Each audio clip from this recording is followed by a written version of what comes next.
Courtney Cameloff, and this is my speech of information and diversity.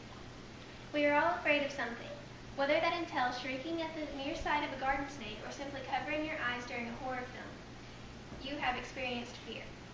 Your fears probably seem normal to you, and they might even be shared by a friend or two. But that does not mean that they're so common everywhere. In fact, many phobias can only be observed in one or two cultures. I will now examine the similarities and differences between universal fears and those concentrated in specific cultures.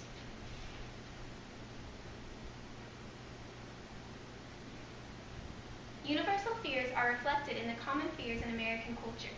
In fact, according to Fears in British Children and Their Relationship to Manifest Anxiety and Depression, the fears most commonly seen in American children are identical to those seen in British and Australian children.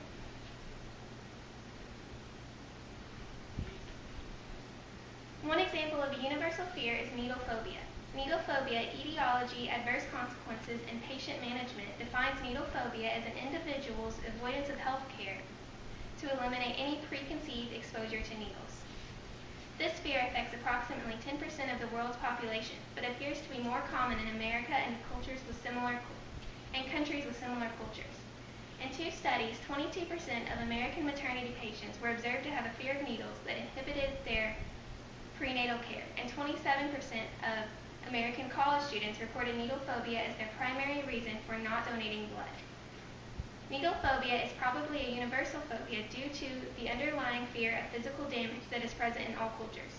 Needles cause pain, which is associated with physical damage, which causes many people to connect needles and danger.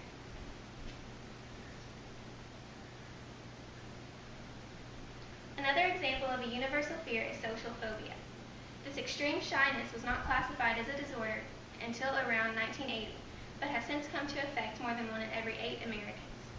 The document Shy Times, a social analysis of shyness and social anxiety in America, 1977 to 2013, suggests that this may be due to the complexities of contemporary social life.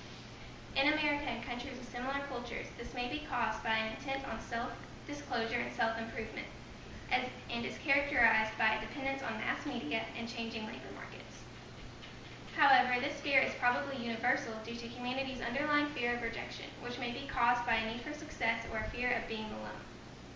This means that social phobia could be seen as a more extreme version of this fear that is held in all humans, in which the sufferer may actually avoid situations in which rejection might occur.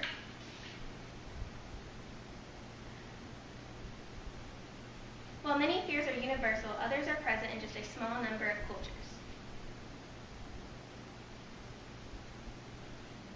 One example of a culture-specific phobia is Tajin Kyokusho, which is seen almost exclusively among people of Japanese descent. Tajin Kyokusho is characterized by a fear of one's appearance or physical body offending others, according to a look at culture-specific phobias. While Tajin Kyokusho is a culture-specific phobia, it is very similar to social phobia. It is most likely caused by the same underlying fear of rejection, but is just taken to a more extreme level. This could be due to pressures put on people in Japan, possibly by parents or other authority figures, that are not put on people of most other cultures.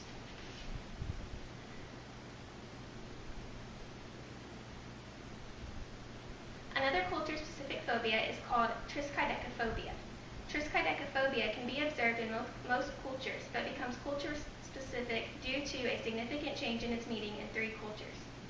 In America and most other countries, triskaidekaphobia is characterized by the very common fear of the number 13. However, in Japan, Korea, and China, triskaidekaphobia actually changes to a fear of the number 4. This fear probably developed universally because of humanity's need to explain and predict events, since this is the cause for superstition in general. The variances in what it entails are probably simply due to the variances of events between cultures and which number is more commonly associated with bad luck. In conclusion, all cultures are intertwined by human nature. All universal phobias show elements of human nature simply by being present in such vastly different conditions. And even though culture-specific phobias are only seen among a small number of people, they still contain elements of universal fears. Thank you for listening to my speech about fears and phobias across different cultures.